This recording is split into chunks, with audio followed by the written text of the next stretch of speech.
Pada kali ini, kita bahas tentang Perang Aceh, semenjak invasi Belanda pertama, sampai dengan penjajahan Jepang. Sebelum kita mulai, ada baiknya di-subscribe terlebih dahulu, supaya channel ini bisa semakin berkembang.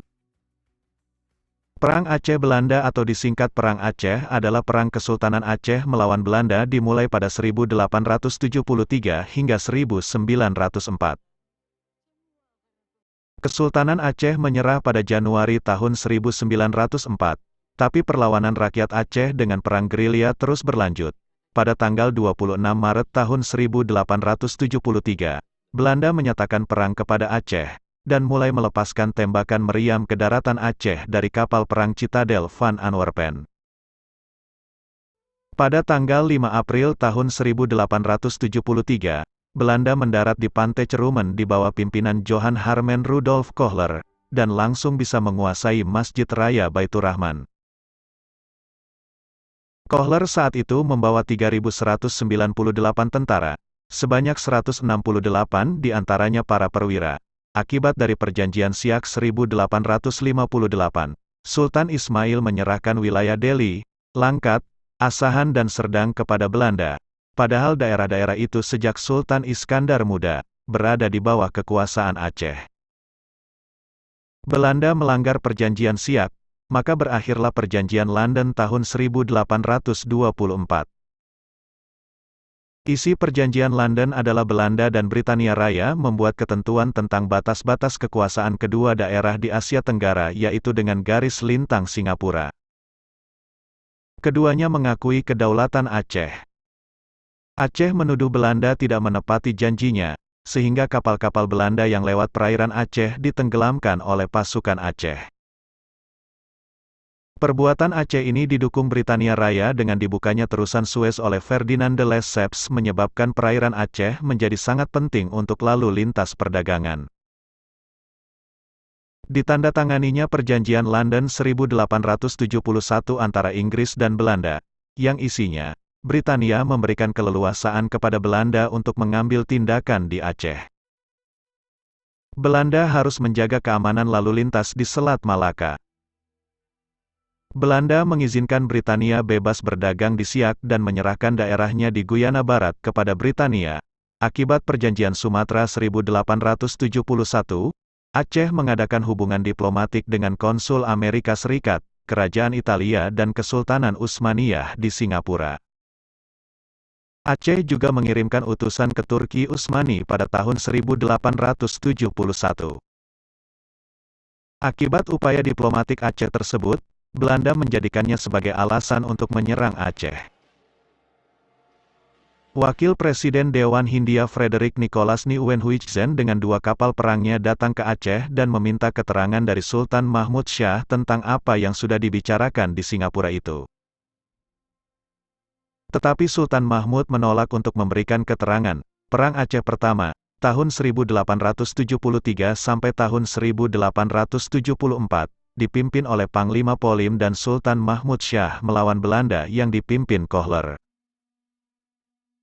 Kohler dengan 3.000 serdadunya dapat dipatahkan, di mana Kohler sendiri tewas pada tanggal 14 April tahun 1873.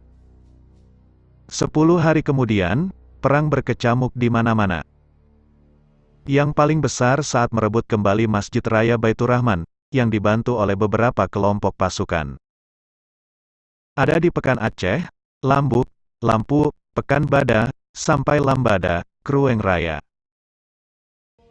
Beberapa ribu orang juga berdatangan dari Teunom, Pidi, Pesangan, dan beberapa wilayah lain. Perang Aceh Kedua, tahun 1874 sampai tahun 1880.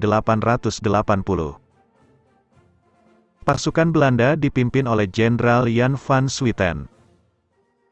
Belanda berhasil menduduki Keraton Sultan, tanggal 26 Januari tahun 1874, dan dijadikan sebagai pusat pertahanan Belanda.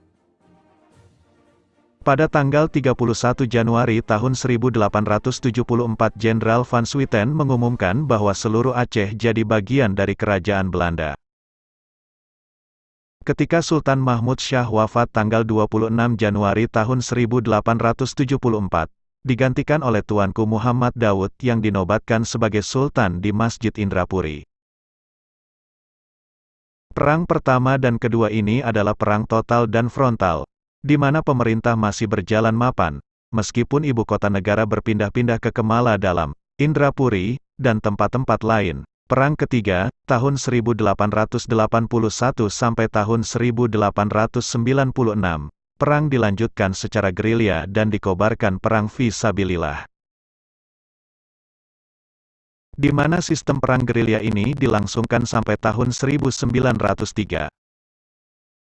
Dalam perang gerilya ini, pasukan Aceh di bawah Teuku Umar bersama Panglima Polim dan Sultan.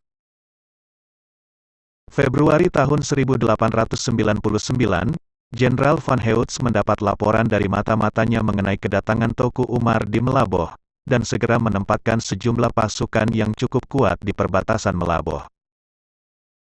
Malam menjelang tanggal 11 Februari tahun 1899 Teuku Umar bersama pasukannya tiba di pinggiran kota Melaboh. Pasukan Aceh terkejut ketika pasukan Van Heutz mencegat. Posisi pasukan Umar tidak menguntungkan dan tidak mungkin mundur. Satu-satunya jalan untuk menyelamatkan pasukannya adalah bertempur. Dalam pertempuran itu, Teuku Umar gugur terkena peluru musuh yang menembus dadanya. Jenazahnya dimakamkan di Masjid Kampung Mugo di hulu Sungai Melaboh. Mendengar berita kematian suaminya, Cut Nyak-Dien sangat bersedih. Namun bukan berarti perjuangan telah berakhir. Dengan gugurnya suaminya tersebut, Cut Nyak-Dien bertekad untuk meneruskan perjuangan rakyat Aceh melawan Belanda.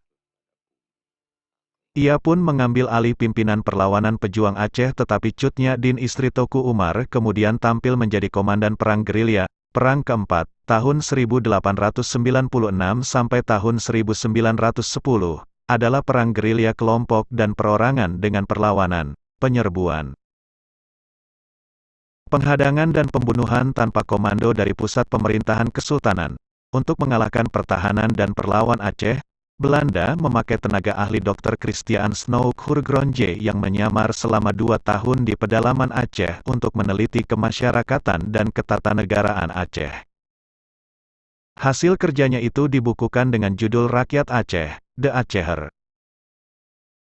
Dalam buku itu disebutkan strategi bagaimana untuk menaklukkan Aceh.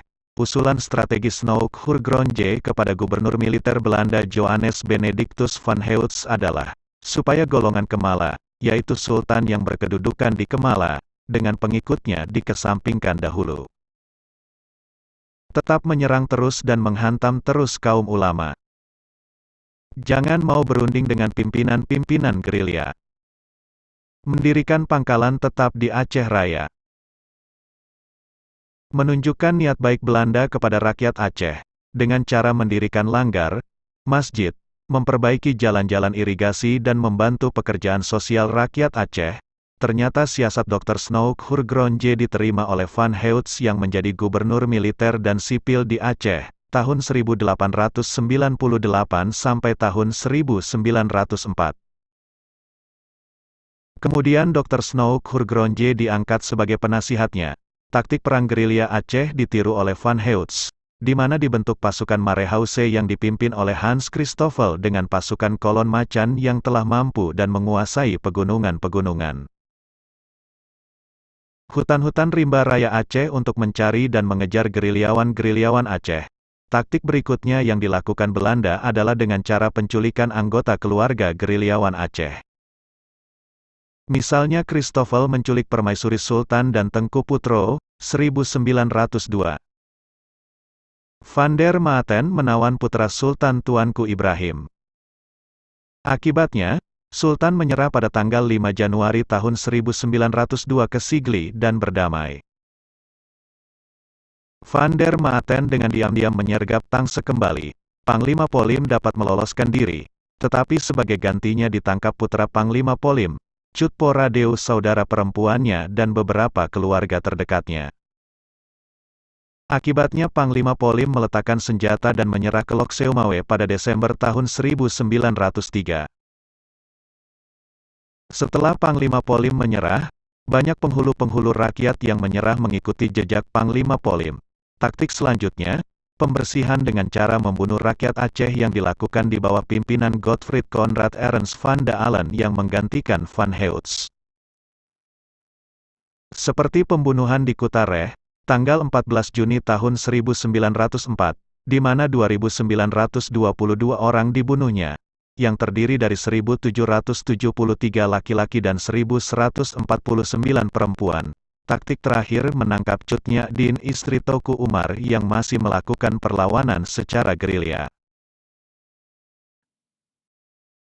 Pasukan ini terus bertempur sampai kehancurannya pada tahun 1901 karena tentara Belanda sudah terbiasa berperang di medan daerah Aceh.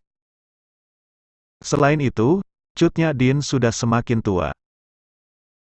Matanya sudah mulai rabun, dan ia terkena penyakit encok dan juga jumlah pasukannya terus berkurang, serta sulit memperoleh makanan. Hal ini membuat iba para pasukan-pasukannya. Anak buah Cut Nyak Dien yang bernama Pang Laot melaporkan lokasi markasnya kepada Belanda karena iba.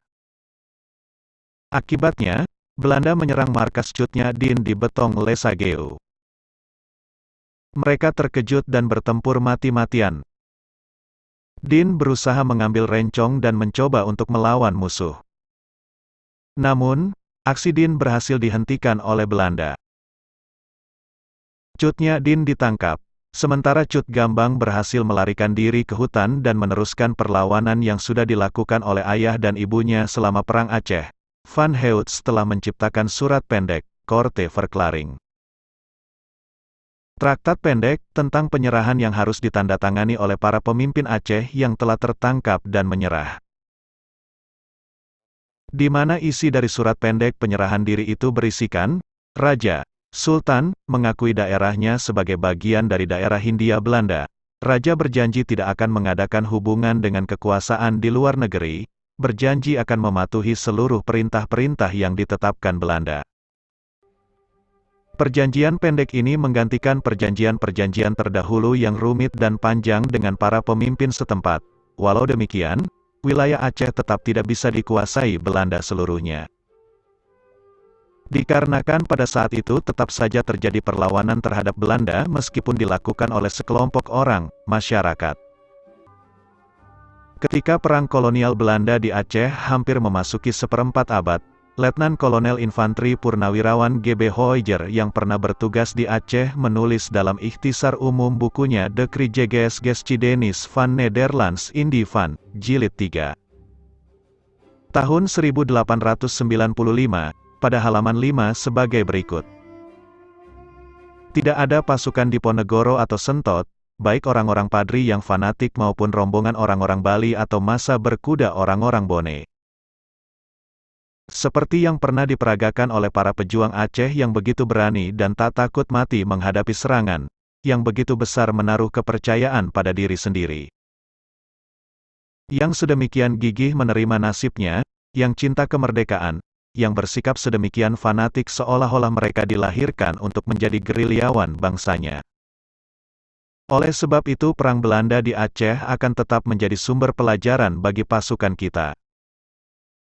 Dan karena itu pula saya menganggap tepat sekali jika jilid 3 atau terakhir sejarah perang itu seluruhnya saya peruntukkan guna menguraikan peperangan di Aceh. Namun dari semua pemimpin peperangan kita yang pernah bertempur di setiap pelosok kepulauan kita ini, kita mendengar bahwa tidak ada satu bangsa yang begitu gagah berani dan fanatik dalam peperangan kecuali bangsa Aceh. Wanita-wanitanya pun mempunyai keberanian dan kerelaan berkorban yang jauh melebihi wanita-wanita lain.